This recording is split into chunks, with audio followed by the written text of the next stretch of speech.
Fear doesn't travel well. Just as it can warp judgment, its absence can diminish memory's truth. That's a line from Arthur Miller.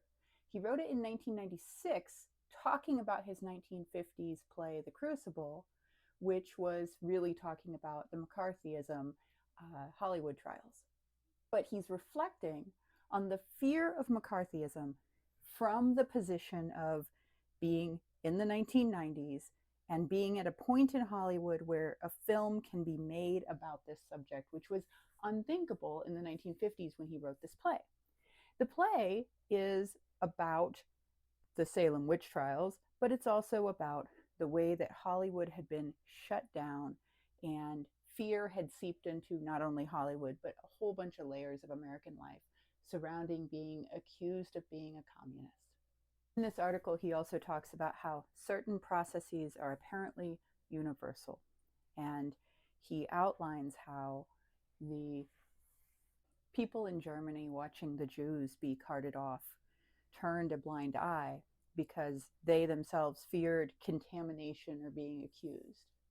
And he talked about how in the Soviet Union, the farmers watching the kulaks being hauled off were afraid to say anything for fear that they would themselves become the target.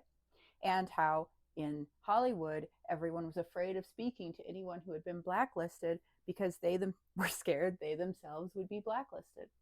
But the other thing Arthur Miller does in that article is he talks about how fear diminishes over time. That's what he's talking about at that quote at the beginning.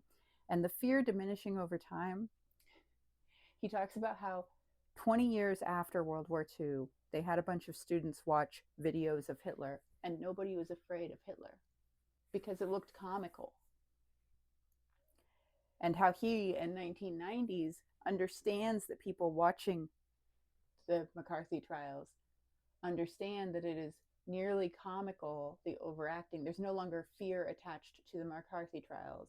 And yet, for people living through it, there was this great fear response because they understood how much power he held. And everybody was looking away because nobody wanted to be trapped into the machine.